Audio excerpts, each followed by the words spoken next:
My shameless father is marrying the woman he started dating 2 weeks after my mother's death.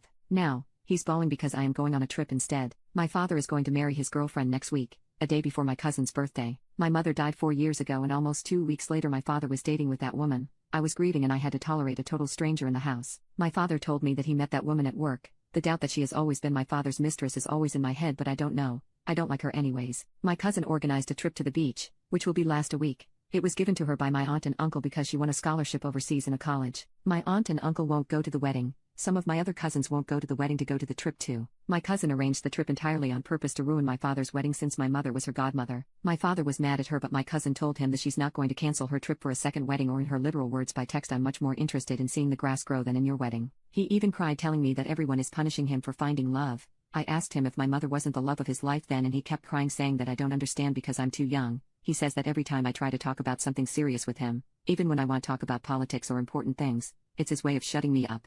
And he just finally found love. His words: he said his girlfriend is the real love of his life. Good for him, I guess. My mother always said he was the love of her life until the last day, and because of his words my mother was never the love of his life. I feel sad to think about how my mother would feel if she hear my father say that he finally found real love, when in my mother's eyes and words he was her soulmate. Can you really find the love of your life in 2 weeks? I understand that grief is different for everyone, but who grieves spending Christmas with your new girlfriend and not with your daughter who lost her mother? He neglected me since that. Even if I was a teen, everything was always about how he feels and wants. I told him that I will go on the trip and I don't want to attend his wedding, and he kept crying. My paternal grandmother called me to pray and tell me that I am being unfair to my father who just found love again, but I just don't want to go, neither be near to him. I stopped being close to my dad long time ago. That my perception of what a father figure is has been almost totally erased from my mind. I decided to talk to him again and ask if he cheated on my mother. I got really anxious and just needed to know the truth because it was something that made me feel really nervous. After insist and hearing him cry, he confessed to me that he had been talking and going to places with her for a while my mother was still alive, and even before she got sick. When my mother died, his girlfriend,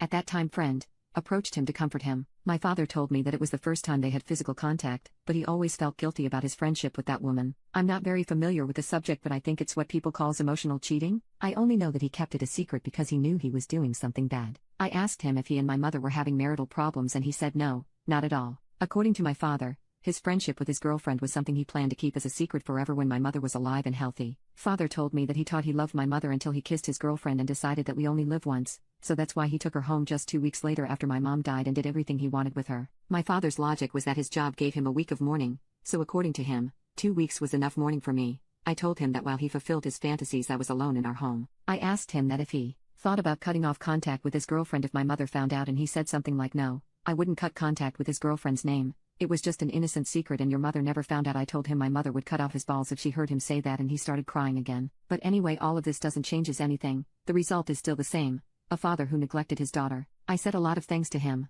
I've been going to the psychologist for years, so I know how to manage my feelings, but at that moment I told him everything I've been keeping to myself, and he cried again. Isn't that weird? Cry when you're the one who screwed up? I only feel bad for my mother and myself. For now, I warned him that I am going to rent the house to make money and cut off contact with him when he leaves the house with his girlfriend. He didn't complain about that because at least he always agreed that the house is mine. I'm not going to leave him homeless or anything like that. I'm not going to his wedding. I'm not going to invite him to my wedding in the future. I don't care if my future kids doesn't have a grandparent or anything like that. I think years ago I lost both parents, but luckily I have my family.